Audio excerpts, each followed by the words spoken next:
Hello everyone, welcome back to our YouTube channel crafted class. हमारे इस YouTube channel crafted class में आपका फिर से स्वागत करता हूं। तो आप जानते हो कि हमने ट्राइंगल्स शुरू किया हुआ है क्लास 9th के लिए। और ट्राइंगल्स में हम क्या पढ़ रहे हैं, कॉन्ग्रुएंसी पढ़ रहे हैं। तो जैसे कि लास्ट क्लास में हमने डिस्कस करा था कि इस पूरे का पूरे चैप्टर में हमें मेनली क्या देखना है, हमें ये देखना है कि किन्हीं भी दो ट्राइंगल्स को हम कैसे बता सकते हैं कि वो कॉन्ग्रुएंट है। ठीक, कुछ डिफरेंट डिफरेंट क्या होंगे, क्राइटेरियाज होंगे। उसमें से एक क्राइटेरिया हमने पढ़ा था लास्ट क्लास में, जिसको हम बोल रहे थे साइड एंगल साइड। क्या बोल रहे थे? Side angle side, S congruency. ठीक, जिसका प्रूफ नहीं किया था। मैंने कहा था कि वो एक एक्सियोम है, और एक्सियोम वो स्टेटमेंट्स होती हैं जो यूनिवर्सली क्या होती हैं, प्रूव्ड होती हैं, ट्रू होती हैं। उनको हम ट्रू मानते हैं कि हाँ भी ऐसा है, एक्चुअल है। ठीक है, उसका थियोरेटिकल प्रूफ नहीं है।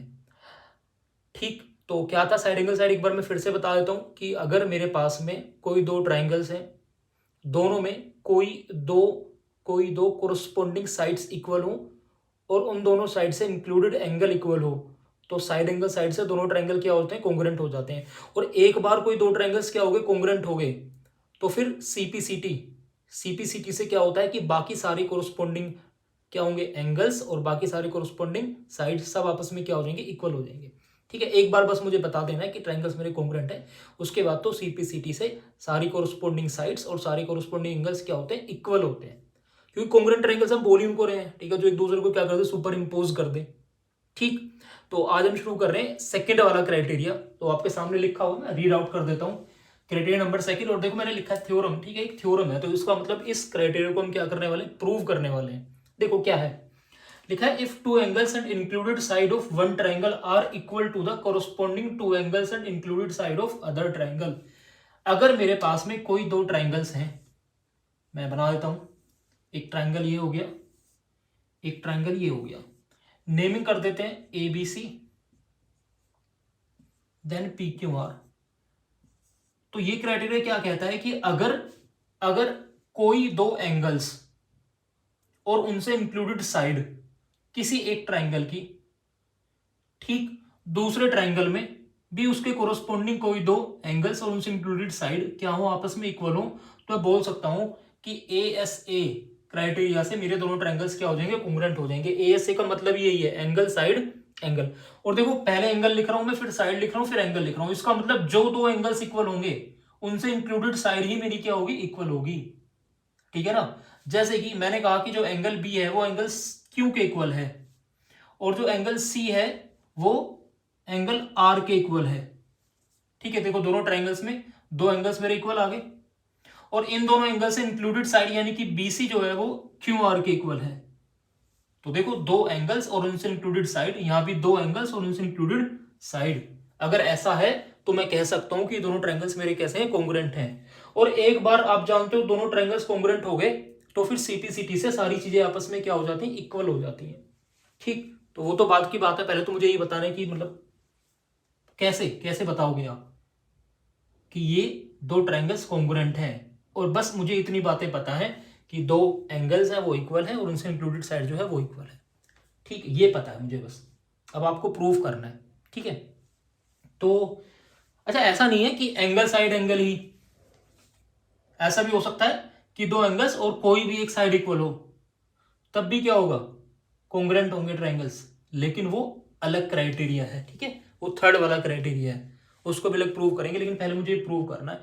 और मैंने ये भी कहा था आपसे कि जो पहले वाला क्राइटेरिया था S S side angle side, उसकी हम हेल्प लेते हैं बाकी आने वाले क्राइटेरिया को प्रूव करने के लिए।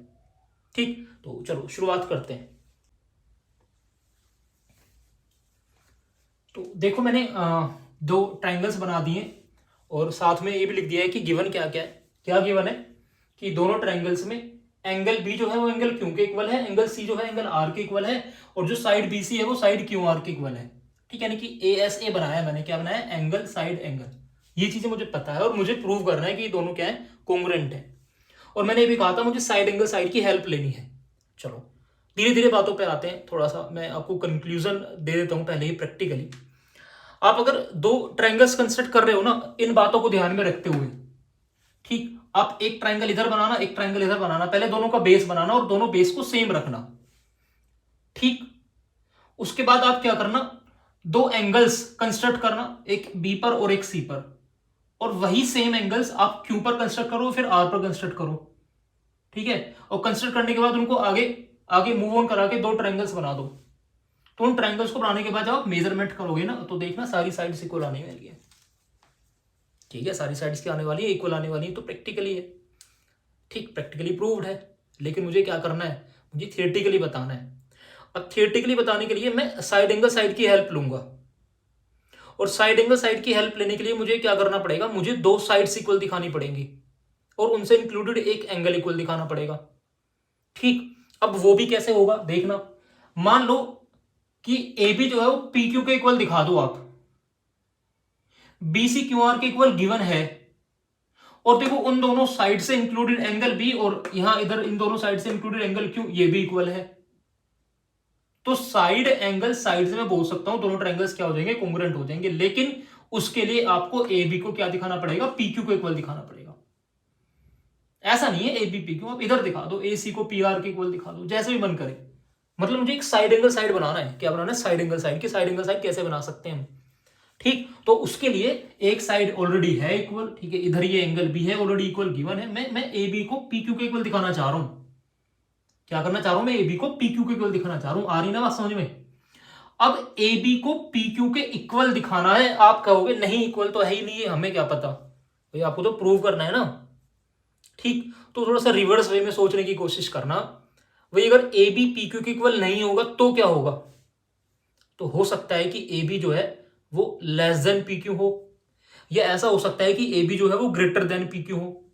इसके अलावा तो कोई और कंडीशन नहीं बनती ना। अगर मैं साइड ए बी और साइड पी क्यू को कंपेरिजन करता हूं तो तीन ही बातें निकल कर आती हैं, या तो A B equals to P Q है, या फिर A B greater than P Q है, और या फिर ए बी क्या है, लेस देन पी क्यू है। तो इन तीनों बातों को ही मैं ले रहा हूं एक एक करके, और तीनों बातों में दिखाऊंगा मैं आपको कि ए बी जो है पी क्यू के इक्वल ही है। ठीक है ना, आगे बात समझ में। अब देखो सबसे पहला केस जो अजम्पशन पे चल रहा है बिल्कुल, ठीक है। केस फर्स्ट भाई, मैंने मान लिया कि जो ए बी है ना, ए बी वो पी क्यू के इक्वल है। ठीक है, एक तो अजम्पशन ये हो सकता है, मुझे ए बी और पी क्यू कंपेरिजन करना है। क्या करना है, ए बी और पी क्यू कंपेरिजन, और ये दिखाना है कि ए बी जो है पी क्यू के इक्वल है। तो मैंने देखा कि तीन तरह की बातें हो सकती हैं, either A B equals to P Q, और A B greater than P Q, और A B less than P Q. ठीक, तो एक केस तो मेरा सिंपल है, केस फर्स्ट, कि जहां पर ए बी को पी क्यू के इक्वल मान रहा हूं मैं, कि ए बी जो है पी क्यू के इक्वल है।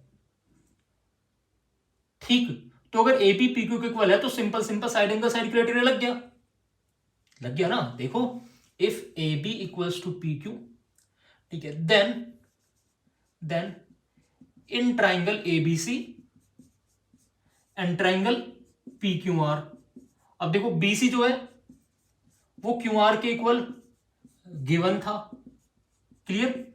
एंगल बी जो है वो एंगल क्यू के इक्वल ये भी गिवन था, ठीक। और जो ए बी है, A B equals to P Q, ठीक है, ये भी क्या है, गिवन है एज पर आर अजम्पशन।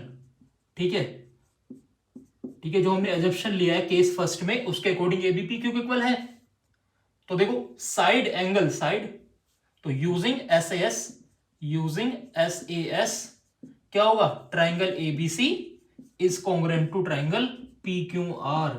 तो पहले केस से तो हो गया प्रूव, हो गया, बिल्कुल सिंपल था, कुछ नहीं किया, आपने मान लिया, ठीक है, कि ए बी जो है वो पी क्यू के इक्वल है। और अगर ए बी पी क्यू के इक्वल है तो साइड एंगल साइड से मेरे दोनों ट्रायंगल्स क्या हो चुके हैं, कॉन्ग्रुएंट हो चुके हैं। क्लियर है इतनी बात। अब दूसरी बात, आप कहोगे यार ये तो बनी बनाई बातें हैं, आपने मान ली और हो गया। ठीक, अब ये भी तो हो सकता है कि ए बी पी क्यू के इक्वल ना हो, और तब भी मैं आपको प्रूव करके दिखाऊंगा। ठीक, तो आप कहोगे दो केस बनेंगे, या तो ए बी जो है पी क्यू से बड़ा होगा, ए बी पी क्यू से छोटा होगा। चलो वो दो केस भी देखते हैं, ठीक है। तो उसको मैं रफ कर देता हूँ एक बार, और सेकंड केस अज्यूम करता हूं। ठीक है, क्या करते हैं, सेकंड केस अज्यूम करते हैं कि ए बी जो है वो ग्रेटर देन है किससे, पी क्यू से। ठीक, ए बी क्या है, पी क्यू से ग्रेटर देन है, यानी कि जो ए बी साइड है वो पी क्यू से बड़ी है। लेकिन अब भी मुझे साइड एंगल साइड लगाना है, अब भी क्या लगाना है मुझे, साइड एंगल साइड लगाना है। और साथ में ये भी बताना है कि जो अजम्पशन लिया हुआ है ना हमारा, ये ए B greater than P Q, ये गलत लिया हुआ है।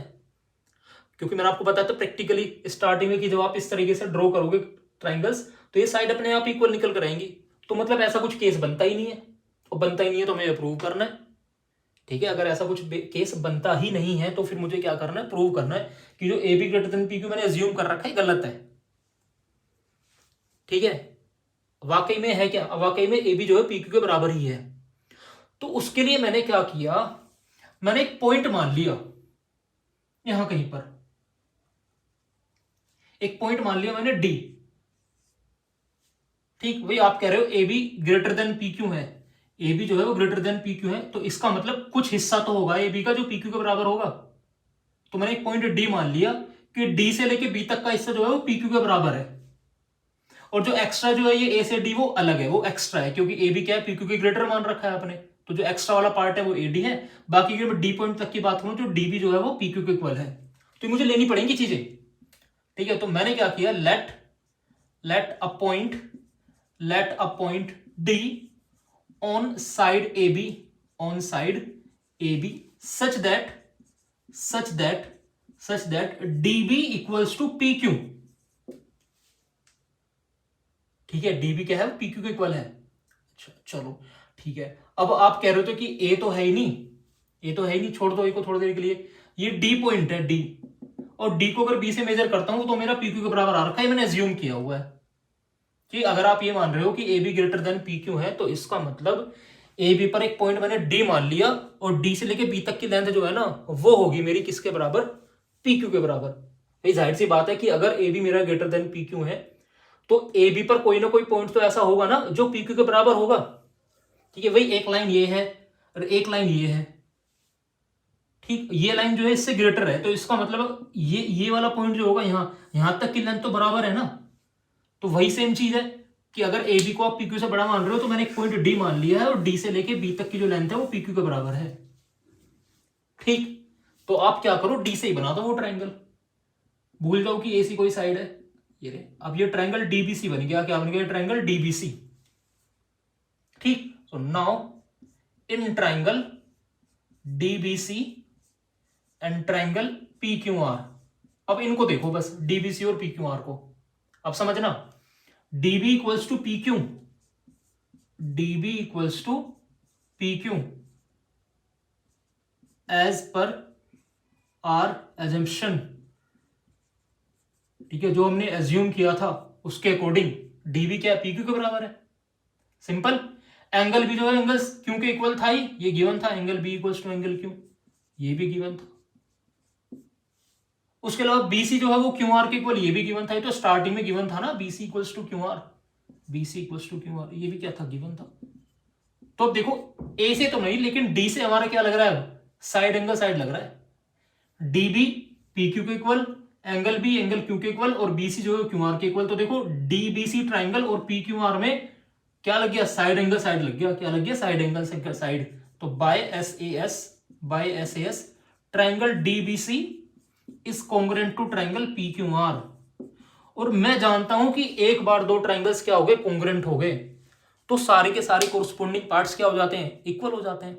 चलो ठीक है, तो अगर दोनों ट्राइंगल्स के कोरस्पोंडिंग पार्ट इक्वल हो गए, तो इसका मतलब क्या ये नहीं हो गया कि इधर वाला एंगल डीसीबी, एंगल डीसीबी जो होगा वो एंगल पीआरक्यू के बराबर होगा। समझना, यही बात है, ये समझ में आ गई तो सारी कहानी समझ में आ गई। डी पॉइंट माना था जो कि डी से लेके बी तक की लेंथ को पी क्यू के बराबर बता रहा था, तो मैंने डी से ये ट्राइंगल कंस्ट्रक्ट कर दिया डीबीसी, और साइड एंगल साइड लगा दिया, तो दोनों ट्राइंगल्स क्या हो गए मेरे, कॉन्ग्रुएंट हो गए। कौन कौन से दो ट्राइंगल्स, डीबीसी और पी क्यू आर। और जैसे ये कॉन्ग्रुएंट हो गए तो सीपी से सब कुछ इक्वल हो जाता है। तो फिर ये वाला एंगल कौन सा, डीसीबी एंगल, एंगल डीसीबी वो भी एंगल पीआरक्यू के इक्वल हो जाएगा। लेकिन जो बातें मुझे शुरू में गिवन थी वो तो बिल्कुल पक्की है ना, ठीक है, उनमें तो कुछ चेंज है ही नहीं। और क्या गिवन था, मुझे ये गिवन था कि जो एंगल आर है यानी कि एंगल पीआरक्यू, वो तो वाकई में एंगल ACB के बराबर था ना, एंगल C के बराबर। और यहां आप बोल रहे हो कि एंगल PRQ एंगल DCB के बराबर है, तो ऐसा तो हो ही नहीं सकता। बट मैं लिख देता हूं साथ में, बट एंगल एंगल कौन सा, ये वाला ACB, ठीक है, एंगल C बोल दो, पूरा एंगल ACB बोल दो, इक्वल्स टू PRQ, ये मुझे गिवन था। तो आप एक जगह तो बोल रहे हो कि एंगल PRQ ACB के बराबर है, गिवन था, और एक जगह बोल रहे हो एंगल PRQ जो है वो DCB के बराबर है, वो आपने प्रूव करा है। कब प्रूव करा है? जब आपने AB को ग्रेटर देन PQ माना है। ऐसे कैसे हो जाएगा कि एंगल PRQ ACB के बराबर भी हो गया और DCB के बराबर हो गया? अब इन दोनों में सच्ची बात कौन सी है, पक्की है जो, वो तो ये वाली है ना जो गिवन था। तो इसका मतलब हमने जो एज्यूम किया है ना, ये D पॉइंट, ये सिर्फ इमेजिनरी है। उस आपने मान लिया कि AB जो है वो ग्रेटर देन PQ है, तो यहाँ एक D पॉइंट मान लो और वो PQ के बराबर हो जाएगा DB। ऐसा कुछ है ही नहीं। वो एक्चुअल में जो D पॉइंट है वो A पर ही कोइंसाइड कर रहा है। एक्चुअलिटी में D पॉइंट कहां कोइंसाइड कर रहा है? A पर ही कोइंसाइड कर रहा है। तभी तो एंगल PRQ DCB के बराबर भी आ गया और एंगल PRQ ACB के बराबर था ही मेरा। तो एक ही एंगल दो एंगल्स के बराबर कैसे हो सकता है? वो तो तभी पॉसिबल है जब ये दो एंगल भी क्या हो, आपस में इक्वल हो, कि DCB और ACB इक्वल हो। और DCB और ACB तो इक्वल तभी हो पाएंगे जबकि D और C एक ही जगह पर बैठे हुए हैं। आ रही बात समझ में? ACB और DCB इक्वल कब होंगे? जब D और C एक ही जगह पर बैठे होंगे। It means D coincides A, ठीक है। D जो है वो पॉइंट A को क्या कर रहा है? कोइंसाइड कर रहा है। That is AB equals to PQ। जो AB है वो किसके बराबर है? PQ के बराबर है। तो आगे बात समझ में? तो जो पहला वाला केस लिया था आपने, जहां पे AB को PQ का अज्यूम किया था, और उससे क्या हो रहा था? मेरा साइड एंगल साइड की हेल्प से ट्रायंगल्स क्या आ रहे थे? कॉन्ग्रुएंट आ रहे थे। और वही बात मेरी यहां पर निकल कर आ गई कि AB जो है PQ के बराबर ही है। ये माना तो आपने क्या था कि AB ग्रेटर देन PQ है, बट AB है PQ के बराबर ही, अलग नहीं है। आपने प्रूव भी करके देख लिया, ठीक। वही सेम बात दूसरे तरीके से भी हो सकती है। अब आप करो, अच्छा ठीक है, AB PQ के बराबर था तो मेरे दोनों ट्रायंगल्स कॉन्ग्रुएंट हैं। AB ग्रेटर देन PQ था तो तब भी मैंने प्रूव कर दिया कि दोनों ट्रायंगल्स क्या है? कॉन्ग्रुएंट हैं। मतलब कि D पॉइंट ऐसा कुछ है ही नहीं, वो D A पर ही लाई करेगा। इसका मतलब AB जो है PQ से बड़ा हो ही नहीं सकता। अब आप कह रहे हो अच्छा बड़ा नहीं हो सकता, छोटा तो हो सकता है, ठीक है। एक केस ये भी तो बनता है कि AB लेस देन PQ, उसको भी करके देख लेते हैं। चलो देखो, इसको मैं रफ कर देता हूं और अगला एग्जाम्पशन मान लेते हैं कि जो AB है वो लेस देन क्या है? PQ है। तो वो भ्रम भी हमारा दूर हो जाएगा, ठीक है। ये थियोरेटिकली प्रूव करके दिखा रहे हैं हम चीजें, वरना प्रैक्टिकली तो मैंने कहा था कंस्ट्रक्शन अगर आप करोगे तो आपको दिख ही जाएगा कि ऐसा कुछ होता ही नहीं है, ठीक है ना। तब तो मेरी वैल्यूज क्या आती हैं? इक्वली बनेगी, साइड्स भी क्या आएंगी? इक्वल ही आएंगी। कब? जब आप इसको प्रैक्टिकली कंस्ट्रक्ट करोगे, इन दो ट्राइंगल्स को।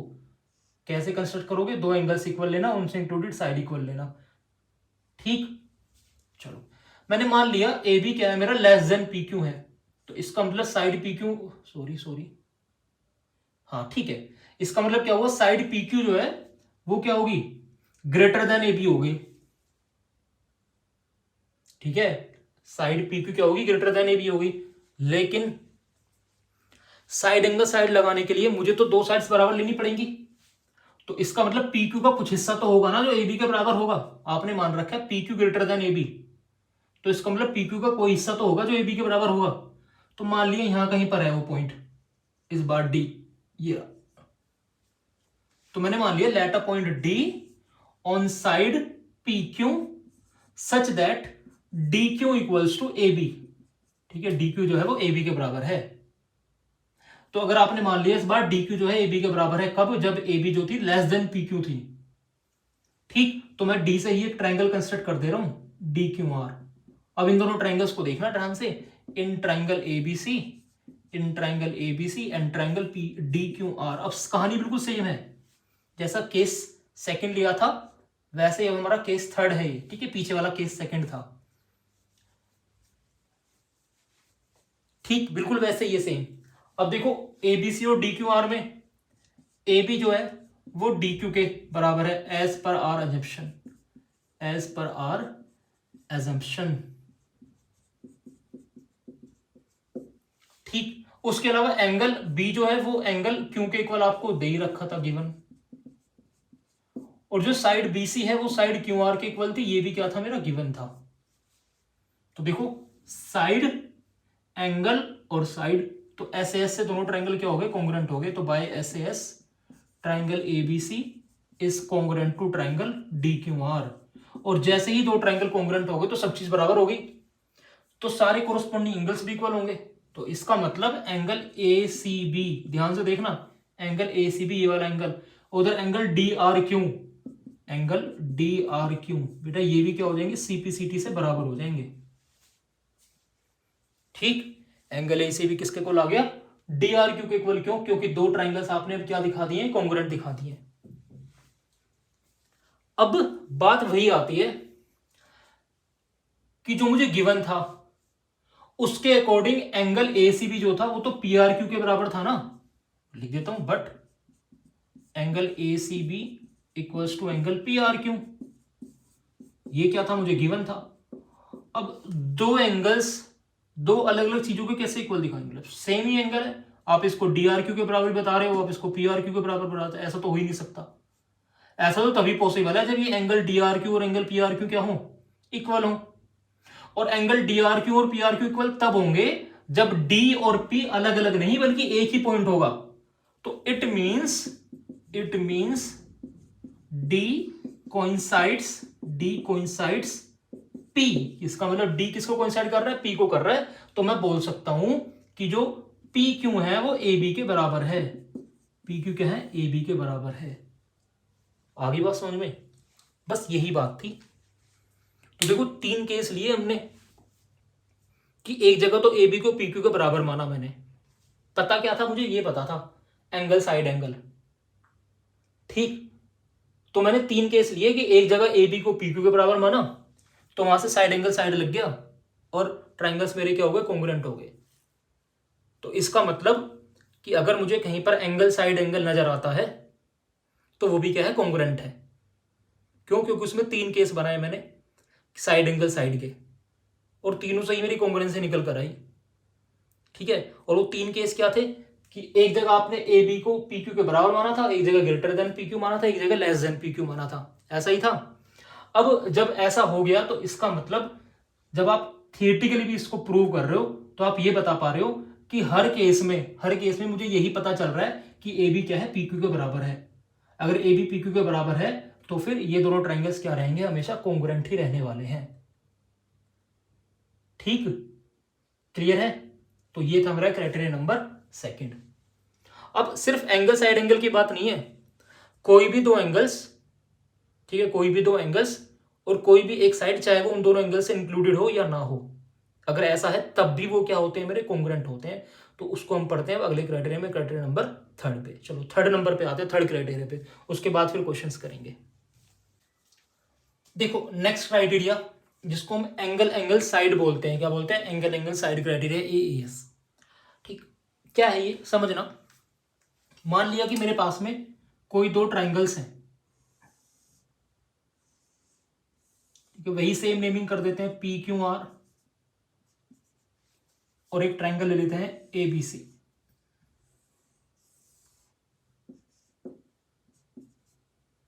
अब देखो एक तो बोल रहा है कि कोई भी दो एंगल इक्वल होंगे इफ टू एंगल्स, तो कोई भी दो एंगल्स मतलब मैं मान लेता हूं कि जो एंगल P है वो एंगल A के इक्वल है, और जो एंगल Q है वो एंगल B के इक्वल है। ठीक है, if two angles and any side of triangle, और कोई भी एक साइड इक्वल हो, देखो दो एंगल्स इक्वल माने आपने, अब इनके बीच वाला अगर आप साइड लोगे तो फिर वो एंगल साइड एंगल हो जाएगा जो प्रीवियस वाला केस हमने पढ़ा था। ठीक है, अब मैं बीच वाली इंक्लूडेड साइड नहीं ले रहा हूं, और कोई सी साइड ले सकते हैं, वो आपकी मर्जी है। आप या तो क्यू आर और बीसी को इक्वल ले लो, या पी आर और एसी को इक्वल ले लो, मर्जी है। मैंने मान लिया क्यू आर जो है वो बीसी के इक्वल है। ठीक है, अब लग रहा है मेरा एंगल साइड क्राइटेरिया, मतलब एंगल और इन दोनों में से कोई भी एक साइड होती, ठीक है, तो ए एस। अगर ये बीच वाली साइड होती तो फिर वो ए एस से हो जाता, जो प्रीवियस वाला क्राइटेरिया था मेरा, क्राइटेरिया नंबर 2। ठीक ठीक है, लेकिन इस वाले में क्या है, दो एंगल्स होंगे लेकिन उनसे इंक्लूडेड ना होंगे, बाकी कोई सी भी साइड हो सकती है, तो फिर ये हो जाएगा एंगल एंगल साइड क्राइटेरिया, और आसान है। ठीक है, आसान है काफी। तो अगर ऐसा है तो फिर दोनों ट्राइंगल्स मेरे क्या होंगे, कॉन्ग्रुएंट होंगे। ठीक, तो मैं लिख देता हूं पहले गिवन, गिवन क्या क्या है। गिवन आपको एक तो पता है कि एंगल पी जो है वो एंगल ए के इक्वल है, एंगल क्यू जो है वो एंगल बी के इक्वल है, और क्यू आर जो है वो बी सी के इक्वल है। ये बातें मुझे पता है, गिवन है, दे रखी है पहले से। ठीक, तो देखो इस वाले केस में ना मैं एंगल साइड एंगल जो हमने पिछले वाला क्राइटेरिया पढ़ा था उसकी हेल्प लूंगा, और उसकी हेल्प से आप बता सकते हो कि दोनों ट्राइंगल्स मेरे कैसे हैं, कॉन्ग्रुएंट है। कैसे बता सकते हो, एक छोटी सी प्रॉपर्टी होती है एंगल सम प्रॉपर्टी, वो आपने पढ़ी होगी। क्या होती है एंगल सम प्रॉपर्टी, कि किसी भी ट्राइंगल के तीनों एंगल्स का सम जो होता है वो 180 डिग्री होता है। ठीक है, किसी भी ट्राइंगल के तीनों एंगल्स का सम क्या होता है, 180 डिग्री होता है। तो मैंने क्या किया, मैंने दोनों ट्राइंगल्स में वो एंगल सम प्रॉपर्टी लगाई। तो in triangle P Q R, तो अगर मैं इसमें लगाऊंगा तो मैं कहूंगा कि angle P plus angle Q plus angle R is equals to 180 degree. किसकी हेल्प से, एंगल सम प्रॉपर्टी की हेल्प से। इसको मान लो इक्वेशन नंबर फर्स्ट। ठीक है, सेम सेम वही चीज मेरी ट्राइंगल एबीसी में भी एप्लीकेबल है, कि ट्राइंगल एबीसी के भी तीनों एंगल्स यानी कि A plus B plus angle C तीनों किसके इक्वल होंगे, 180 डिग्री के इक्वल होंगे। ये भी एंगल सम प्रॉपर्टी है, इसको मान लेते हैं इक्वेशन नंबर सेकंड। ठीक, तो अगर मैं इक्वेशन नंबर फर्स्ट और सेकंड को देखता हूं ध्यान से, तो मुझे दोनों की राइट हैंड साइड इक्वल नजर आ रही है। ठीक है, और दो इक्वेशंस की अगर राइट हैंड साइड इक्वल है तो उनकी लेफ्ट हैंड साइड भी क्या होगी, इक्वल होगी, सिंपल। ठीक, तो मैंने लिखा using equation first and second.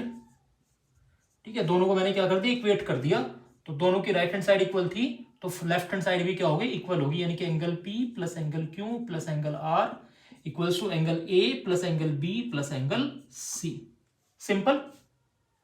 अब दूसरी बात कि देखो एंगल पी जो है एंगल ए के बराबर है, तो एंगल पी से एंगल ए क्या हो जाएगा, कैंसिल हो जाएगा। एंगल क्यू जो है एंगल बी के बराबर है, तो एंगल क्यू से एंगल बी क्या हो गया, कैंसिल हो गया। तो इसका मतलब एंगल आर जो है वो एंगल सी के इक्वल बच गया। एंगल आर किसके इक्वल बच गया, एंगल सी के इक्वल, यानी कि ये वाला एंगल, ये वाला एंगल एंगल आर वो किसके इक्वल आ गया है, एंगल सी के इक्वल आ गया है। अब जैसा ही ये हुआ तो तुरंत मुझे क्या नजर आ गया, now now in triangle P Q R and triangle A B C मैं देख सकता हूं कि दो एंगल्स मेरे इक्वल नजर आ रहे हैं मुझे, और उनसे इंक्लूडेड साइड इक्वल नजर आ रही है, तो इसका मतलब एंगल साइड एंगल लग रहा है। ठीक है ना, तो वही चीज मैं बोल रहा था, एंगल साइड एंगल, और ये एंगल एंगल साइड दोनों बातें इक्वल नहीं, इक्वल ही है, लगभग अलग नहीं है बिल्कुल भी। बस फर्क कितना था, एंगल साइड एंगल में जो प्रीवियस वाला केस हमने प्रूव किया था वहां पर इंक्लूडेड थी साइड दोनों एंगल्स के, यहां इंक्लूडेड नहीं थी। अगर इंक्लूडेड नहीं थी तो मैंने बना दी, देखो कैसे, ये एंगल था इक्वल, मैंने ये वाला एंगल इक्वल प्रूव करके दिखा दिया एंगल सम प्रॉपर्टी की हेल्प से। अब मेरा एंगल साइड एंगल लग गया, तो by S angle side angle यानी कि A S A triangle P Q R is congruent to triangle A B C. हो गया प्रूव, यही प्रूव करना था मुझे। ठीक है ना, बिल्कुल सिंपल है। तो एंगल साइड एंगल में हमने साइड एंगल साइड की हेल्प से प्रूव किया, और एंगल एंगल साइड यानी कि एएएस में हमने एंगल साइड एंगल की हेल्प से प्रूव किया, एएससी की हेल्प से। तो अब तक हम 3 क्राइटेरिया पढ़ चुके हैं। कितने पढ़ चुके हैं, 3 क्राइटेरिया। ठीक, तो क्राइटेरिया नंबर 4 पर आने से पहले अब ये जो हमने एएस से एएस पढ़ा, थोड़ा सा इसके क्वेश्चंस कर लेते हैं, 2-3 इंपॉर्टेंट। ठीक है, तब आगे बढ़ेंगे क्राइटेरिया नंबर 4 पर। तो शुरू करते हैं अपने क्वेश्चंस। देखो आज का पहला क्वेश्चन काफी आसान है।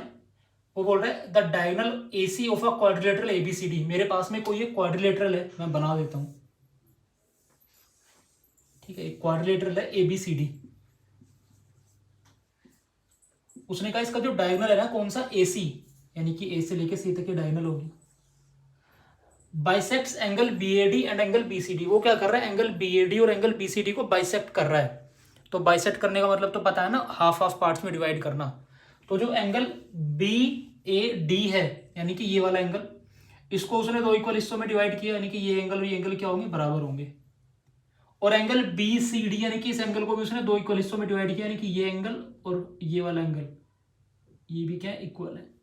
ठीक है, ये एंगल इसके इक्वल है और ये एंगल इसके इक्वल है। आपसे बोल रहा है प्रूव करो जो बीसी है वो सीडी के इक्वल है, यानी कि इस साइड बीसी को मुझे सीडी के इक्वल प्रूव करना है। बहुत आसान है, ठीक है, बहुत ज्यादा आसान है। दो ट्राइंगल नजर आ रहे होंगे आपको, दिख रहे हैं ना, एक तो ये ट्राइंगल हो गया एडीसी और एक ये ट्राइंगल हो गया एबीसी। ठीक है, मैं लिख देता हूं in triangle ADC and triangle ABC, दिख गए, एडीसी और एबीसी। अब दोनों में देखो इक्वल क्या क्या है। इस एडीसी में ये वाला एंगल यानी कि एंगल डीएसी, एंगल डीएसी ये किसके इक्वल है, वो इस ट्राइंगल के इस वाले एंगल के इक्वल है, यानी कि बीएसी के इक्वल। तो एंगल बीएसी गिवन है, सिंपल सी बात है। ठीक है, क्या है ये, गिवन।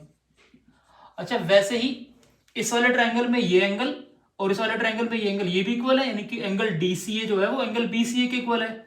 ठीक है, angle DCA equals to angle BCA, ये भी क्या है, ये भी गिवन है। अच्छा, दोनों ट्राइंगल्स की एक साइड कॉमन है एसी, तो AC इक्वल्स टू AC, ये क्या हो गया, कॉमन हो गया। तो एक बात बताना, क्या हमें एंगल साइड एंगल नजर नहीं आ रहा? देखो, इस ट्राइंगल का एंगल फिर ये साइड और फिर ये एंगल, ऐसे इस ट्राइंगल का एंगल फिर ये साइड और ये एंगल, यानी कि एंगल साइड एंगल। ठीक है, एंगल साइड एंगल, इधर भी एंगल साइड एंगल। तो ASA की हेल्प से दोनों ट्राइंगल्स मेरे कैसे हो रहे हैं, कॉन्ग्रुएंट हो रहे हैं। कैसे हो रहे हैं, कॉन्ग्रुएंट। तो मैं लिख देता हूं बाय ASA यानी कि ASA congruency, triangle ADC is congruent to triangle ABC। ठीक है, उसी पैटर्न में ध्यान रखना, ADC और ABC, ADC में ये वाला एंगल फिर ABC में ये वाला एंगल। ठीक है, फिर ADC में लास्ट वाला एंगल फिर ABC में लास्ट वाला एंगल। ठीक है ना, चलो। अब तो अगर दो ट्राइंगल्स कॉन्ग्रुएंट हो गए तो इसी पैटर्न में, ठीक है, जो कोरस्पॉन्डिंग एंगल्स होंगे वो भी इक्वल होंगे और जो कोरस्पॉन्डिंग साइड्स होंगी वो भी क्या होंगी, इक्वल होंगी। आपको प्रूव करना है BC जो है CD के इक्वल है। BC क्या है, CD के इक्वल। तो देखो, ADC में दूसरी साइड है DC और इधर ABC में दूसरी साइड कौन है, BC। तो इसका मतलब DC इक्वल्स टू BC, किसकी हेल्प से, CPCT की हेल्प से। बस, अब इसको DC बोल दे CD बोल दो, बात तो एक ही है ना, प्रूव्ड। यही प्रूव करना था मुझे। ठीक है, तो सिंपली हो गया रहा था। एंगल्स आपको इक्वल दे रखे थे क्योंकि डायगोनल क्या कर रहा था, दोनों एंगल्स को बाइसेक्ट कर रहा था। बीच वाली साइड कॉमन हो गई थी, दो ट्राइंगल्स बन रहे थे, दोनों एंगल साइड एंगल से कॉन्ग्रुएंट हो गए। कॉन्ग्रुएंट हो गए तो CPCT से वो साइड्स भी क्या आ गई, इक्वल आ गई। सिंपल था एकदम। देखो नेक्स्ट क्वेश्चन एक और, ठीक है, सिंपल है एकदम। बोल रहा है कि triangle ABC is an isosceles triangle with AB equals to AC। एक ट्राइंगल है मेरे पास ABC और वो एक आइसोसेलेस ट्राइंगल है। ठीक है, आइसोसेलेस ट्राइंगल आप जानते हो जिसकी दो साइड्स क्या होती हैं, इक्वल होती हैं। और वो दो इक्वल साइड्स कौन कौन सी दे रखी हैं आपको, AB और AC। ठीक है, AB इक्वल्स टू AC, ये आपको गिवन है। ठीक, आपसे बोल रहा है prove that the perpendicular BD and CE, prove करो दो परपेंडिकुलर BD और CE, कौन कौन, BD और CE, from the vertices B and C, जो कहां से बनाए गए हैं, B और C से बनाए गए हैं, टू देयर अपोजिट साइड्स, कहां का पर, अपनी अपोजिट साइड्स पर, वो कैसे हैं, इक्वल हैं। मतलब B से एक परपेंडिकुलर बनाया है इसकी अपोजिट साइड पर यानी कि BD, और C से एक परपेंडिकुलर बनाया है इसकी अपोजिट साइड यानी कि AB पर, ये क्या है, CE। और तो बोल रहा है कि BD को CE के इक्वल दिखा दो, BD जो है इसको CE के इक्वल दिखाना है, ये मुझे प्रूव करना है। To prove BD equals to CE। ठीक, तो ये भी काफी आसान है, ये समझने की कोशिश करना। मैंने दो ट्राइंगल्स ले रहा हूं, एक ट्राइंगल है ABD और एक ट्राइंगल है ACE। थोड़ा डार्क करने की कोशिश करते हैं इनको। एक तो आपका ये ट्राइंगल है,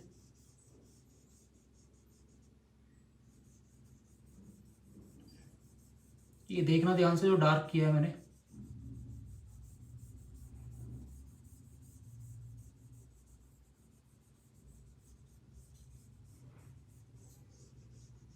ठीक है, ABD। अच्छा, उसी तरीके से ये ट्राइंगल है ACE।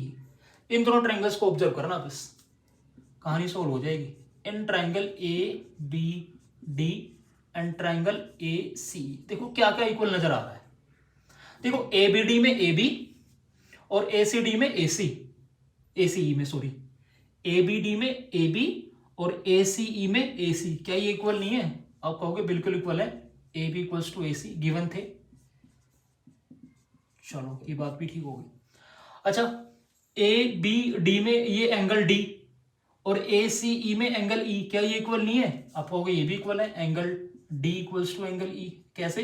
90 डिग्री ईच, दोनों कैसे 90 डिग्री है। चलो अच्छा, ए बी डी में एंगल ए और ए सी ई में भी एंगल ए, क्या ये इक्वल नहीं है? बिल्कुल है, angle A equals to angle A, क्योंकि ये कॉमन है। कैसे है ये? कॉमन। अब आप देखो, थोड़ा सा वीडियो को पॉज करो और सोचो कि कौन सी क्राइटेरिया लग रहा है मेरा कॉन्ग्रुएंसी का। ठीक है, चलो देखो, इसी ट्राइंगल को देख लो जो डार्क किया था, एंगल एंगल, ठीक है, साइड उनसे इंक्लूडेड तो नहीं है? नहीं, अलग वाली है एक, कौन सी? A B. तो ट्राइंगल के अंदर दो एंगल्स हैं और एक साइड है। ऐसी साले ट्राइंगल के अंदर भी दो एंगल्स हैं और एक साइड है। तो कौन सा क्राइटेरिया लग गया? एंगल एंगल साइड लग गया। कौन सा लग गया? Angle angle side. तो by A A S triangle A B D is congruent to triangle A C E. कहानी सोल्व। ठीक है, अब दो ट्राइंगल जैसे ही मेरे कॉन्ग्रुएंट हो गए तो सीपीटी सीधे सब कुछ क्या हो जाता है? इक्वल हो जाता है। तो साइड बी सी जो होगी वो साइड सी के इक्वल हो जाएगी, कोरस्पोंडिंग है B D equals to C with the help of CPCT. यही मुझे प्रूव करना था, प्रूव्ड। आसान था। ठीक है, तो क्वेश्चंस की तो कोई इतनी बड़ी बात नहीं है, क्वेश्चंस तो आप कर ही लोगे, बस कॉन्सेप्ट क्लियर होना चाहिए। तो आज जो मैंने पढ़ाया है आपको, mainly angle side angle criteria और एंगल एंगल साइड क्राइटेरिया। तो अगर कोई आपसे पूछ सकता है तो आप उसको बहुत अच्छी तरीके से एक्सप्लेन कर सकते हो, अगर आपको चीज़ें क्लियर हो गई हैं। तो नहीं हुई है तो एक बार फिर से वीडियो को देखना, ठीक है, फिर से रिवाइंड करना, फिर से चीज़ें समझ में आएंगी अच्छे तरीके से। तो बस वही उम्मीद करता हूँ आज जो चीज़ें पढ़ाई गई हैं वो एकदम क्लियर हो गई होंगी आप सभी को। ये क्वेश्चन एकदम अच्छे से क्लियर हो गए होंगे सारे। जो बच्चे अभी जुड़े हैं, ठीक है, इसी पार्ट में, वो प्रीवियस पार्ट भी देख सकते हैं। ठीक, और चैनल की प्लेलिस्ट में जाओगे आप तो प्लेलिस्ट में आपको हर एक टॉपिक के अलग अलग प्लेलिस्ट सारी की सारी मिल जाएगी। वहाँ पर आप देख लेना, जो भी आपका चैप्टर कोई छूटा हुआ तो आप वो चैप्टर कंप्लीट कर सकते हो। ठीक, चलो, बाकी इसका जो प्रीवियस पार्ट वाला लिंक है पार्ट 1, वो आपको डिस्क्रिप्शन में मिल जाएगा। सब्सक्राइब करना ना भूलें। ठीक, बेल आइकन को जरूर प्रेस कर देना, जो भी नई वीडियो आएगी उसका नोटिफिकेशन आप तक पहुँच जाएगा। ठीक है, और जितना ज़्यादा से ज़्यादा हो सके उतना उसको शेयर करना। ठीक है, नेक्स्ट पार्ट में मिलते हैं अगले क्राइटेरिया के साथ में। चलो, take care, bye bye, Tata.